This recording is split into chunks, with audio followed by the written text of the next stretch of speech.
Your plane ticket, forgot to buy it. Sorry about that.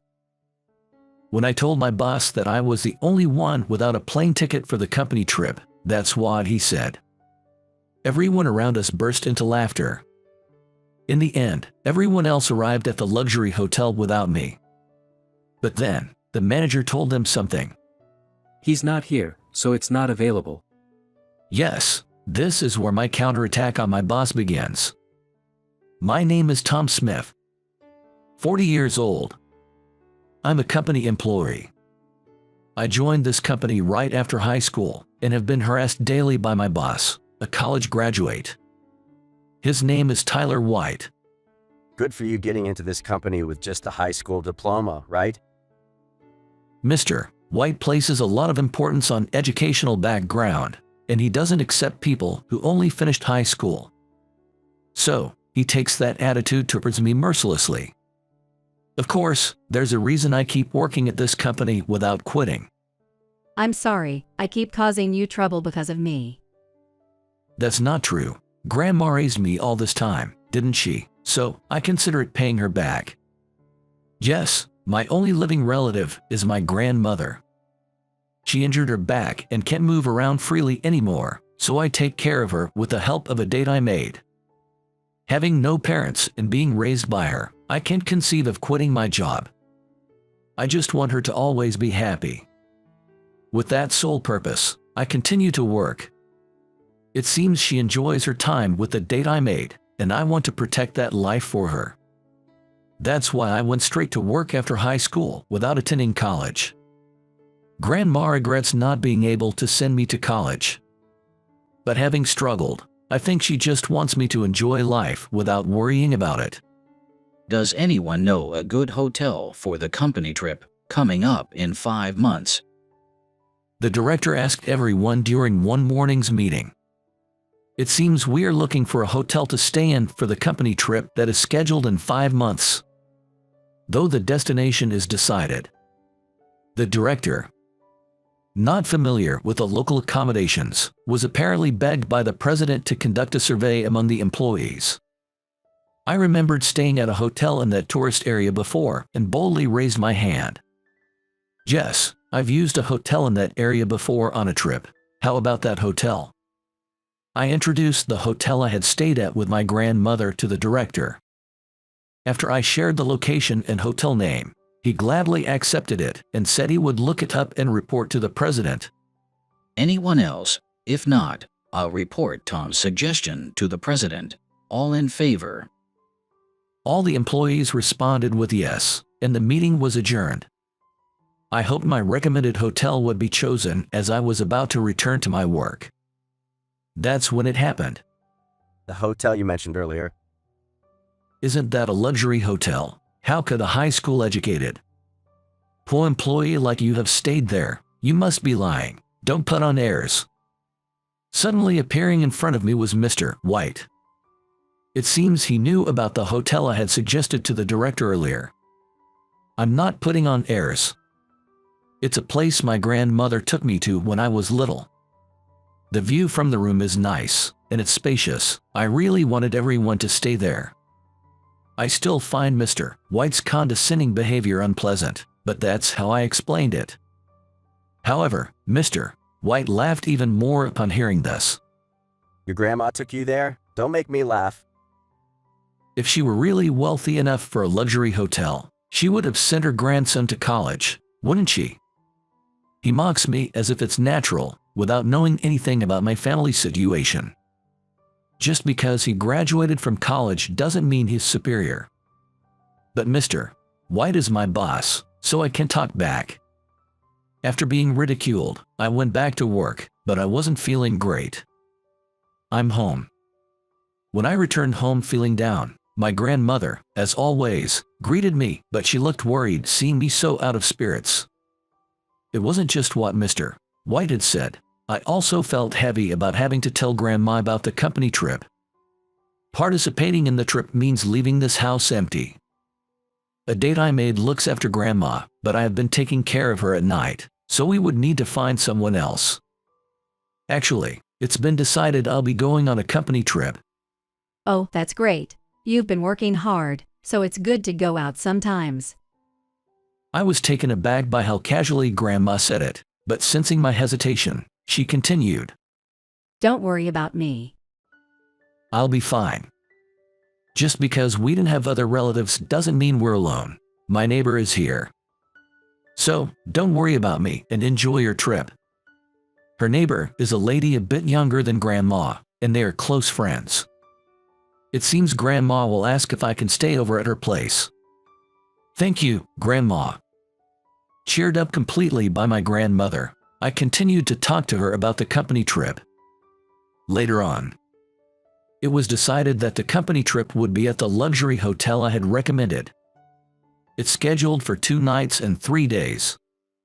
The trip, which includes visiting tourist spots, is packed with enough luxury to reward the employees for their hard work and contributions. While I was gleaming at the itinerary handed out, the director called me over. I'm not good with this stuff. Could you handle booking the flights and hotel? I'd really appreciate it. Leave it to me. Having previously recommended the luxury hotel to the president and director, I was readily entrusted with this important task. Man, that helps a lot. The president also liked the luxury hotel you recommended and is looking forward to it, said the director in a good mood, raising my anticipation for the day. By arranging everything, I could reduce the burden on the director and the president. Being able to help out was truly fulfilling for me. I promptly booked the flights and hotel reservations for all employees participating in the company trip. The next day, other employees were checking the reservations and noticed that the number of plane tickets didn't match. Tom, it looks like we're 1 ticket short. What? Let me check. I immediately opened my computer screen to trace the purchase history. As I checked each name against the document, I realized something. Sorry, I forgot to book my own ticket. Realizing I had left myself off the list, I couldn't help but give a wry smile, which caused laughter to burst out from the colleagues who were helping me. It's good to prioritize others over yourself, the director teased, and the office was enveloped in laughter. It was a pleasant atmosphere. However, Mr. White and some of the college-educated employees didn't take it well. It's not just about forgetting. If we hadn't noticed, it would have been chaos on the day because of you. That's true, but all right, let's leave it at that, White. It's settled now that we've noticed. It seems all the reservations are complete, and we can move on to buying the plane tickets. White, I'd like to pass the baton to you this time. After being asked by the director, Mr. White was looking dissatisfied and nodded, and then snatched the reservation documents from me and disappeared quickly. At that moment, I had a bad feeling, especially since Mr. White didn't seem convinced. But surely, he wouldn't go so far as to sabotage such a major event as the company trip. I was completely off guard. Be careful and have fun. Thank you, Grandma. Please look after Grandma for me, Mr. Chans. And finally, the day of the company trip arrived. Carrying my luggage suitcase, I said goodbye to Grandma and Mr. John's next door and hurried to the airport. I was set on enjoying the next 3 days and 2 nights, a reward for all my hard work. When I reached the airport by taxi, some employees had already arrived. Mr. White was handing out the plane tickets. Another employee mentioned, so I looked for Mr. White and saw him talking with some college-educated employees a little way off. I headed straight over there. Good morning, Mr. White. Could I have my plane ticket, please? As I approached, painful stares converged on me, and I said those words, but in the next moment, Mr. White smirked and laughed. Your plane ticket? Oops, forgot to buy it. Sorry about that. At Mr. White's words, the college-educated employees around him started laughing in unison. Some were laughing so hard they held their stomachs. Mr. White joined in, laughing until tears came. It's funny, sorry man, I forgot to buy it. But you forgot to reserve one yourself once, right? This makes us even, doesn't it? Mr. White dug up my old mistake, as if to cancel out his own. It seemed he had intentionally not purchased my ticket. The realization brought me past shock and filled me with anger. It appeared I had reached my limit of endurance, more than I had thought. I finally exploded with anger at Mr. White, who would resort to harassment even at such a time. Understood. If that's the case, I'll just cancel my trip right here. Cancel? After coming all this way, you're going to cancel? There are tickets you can buy on the day. Who would go out of their way to buy something that the company should have covered? Even if I were to buy a ticket at my own expense on the day. If I made it to the destination, Mr. White would likely still find a way to harass me. He clearly intended to provoke me. He looked at me as if he had won. In that case, the best course of action for me is not to participate in the company trip. Of course, the reason for this choice will become clear later. It may seem like I've given up, but by appearing to do so, I am setting up my counterattack. I don't want to go on this company trip badly enough to buy a ticket today. Now that I realize just how much Mr. White and his group dislike me, I'd rather gracefully step back. I thought you begged to go. Kind of a letdown. Don't worry. We'll enjoy your share too, and you can just keep looking after your grandma. It'd be great if you just switched to being a caregiver. Mr. White said, causing another burst of laughter. Despite other passengers and arriving employees at the airport giving disapproving looks, Mr. White and his group didn't care. Unable to stand being around such oblivious people, I turned around. Since the director and president haven't arrived yet, please tell them I'm canceling. Excuse me. All right then, see ya. I told Mr. White and his rowdy group as I left the airport. What happened to Mr. Smith? After realizing I was the only one missing during the roll call, the director asked Mr. White about me. Mr. Smith said he suddenly felt ill and went home. Is that so? I hope he's okay. Well, that's everyone accounted for then. After the roll call, under the director's orders, everyone boarded the plane. After a while, the plane departed and safely arrived at the tourist destination. Meanwhile, I returned home with my suitcase, dropped off my luggage, and then went next door to Mr. Jones's house. Weren't you supposed to go on the company trip? I surprised him by coming back, but when I said I felt ill and had to return, he became very worried.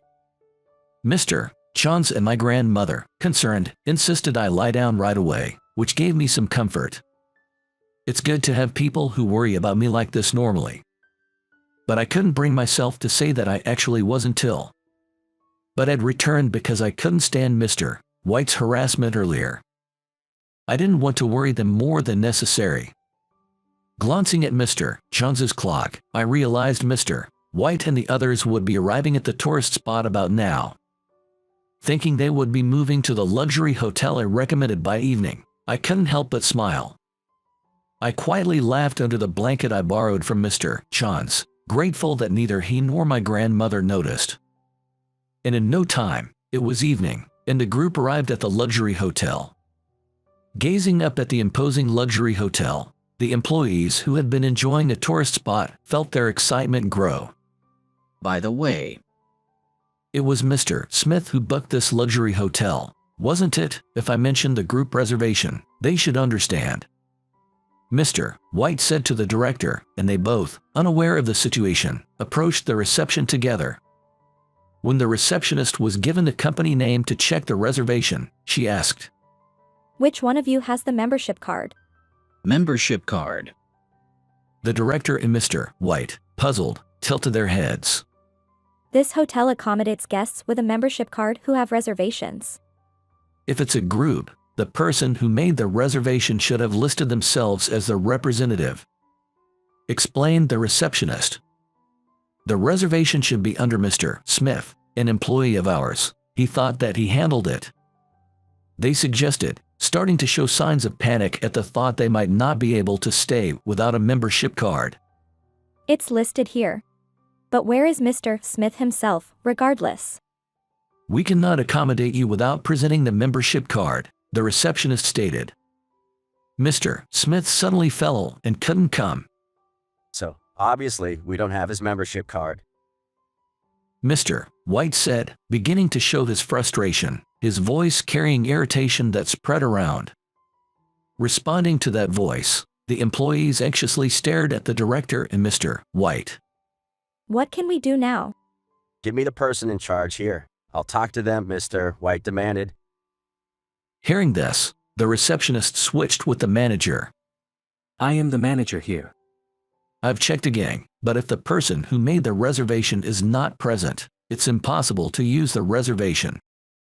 The manager reiterated while checking the reservation list. However, Mr. White, growing more irritated, demanded, "Get the president out here." The manager hurriedly reached for the phone and made a call. Are you available? I will come to you. Please wait for me. Understood, President. The person the manager called was Mr. Mike Brown, the president of the hotel. After hanging up, the manager told the director that the president would come down to the reception. What's all this about?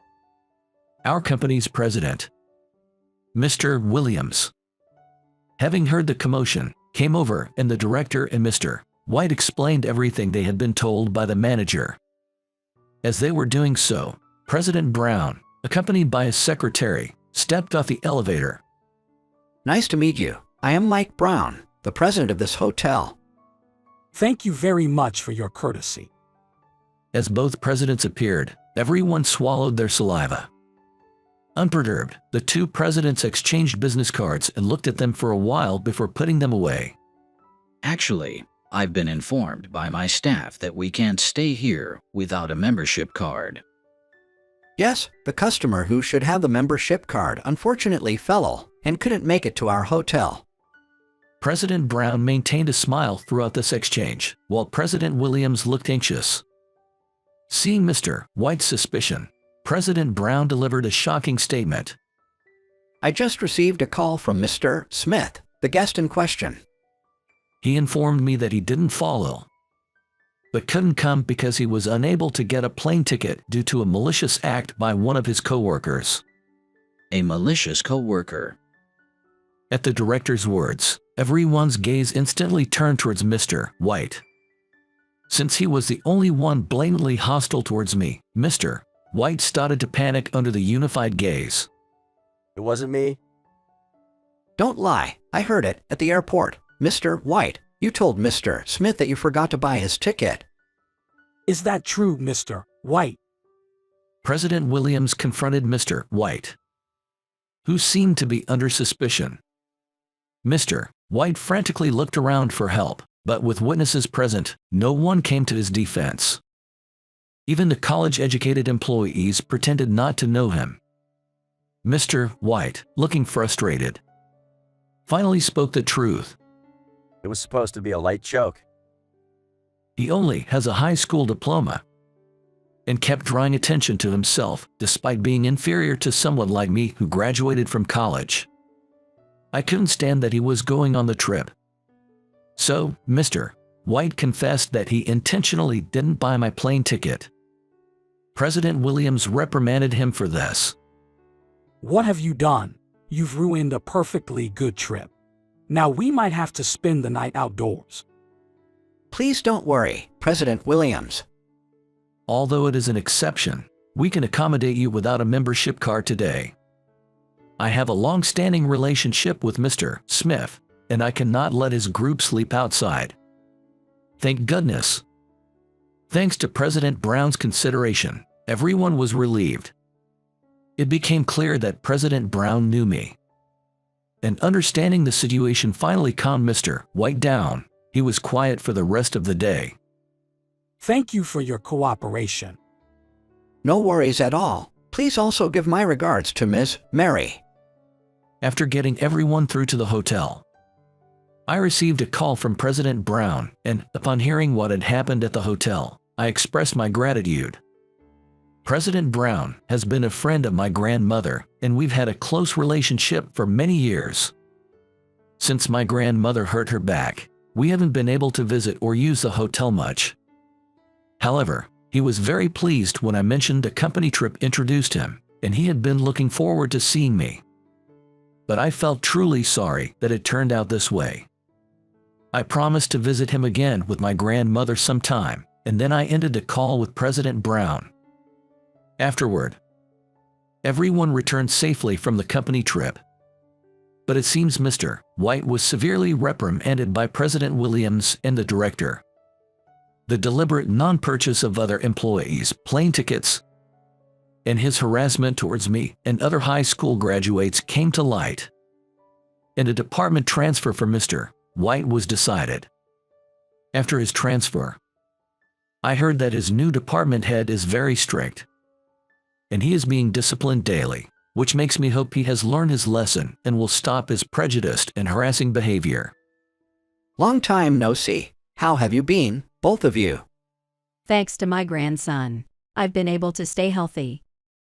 Years later, with my grandmother in good health, I visited President Brown's hotel.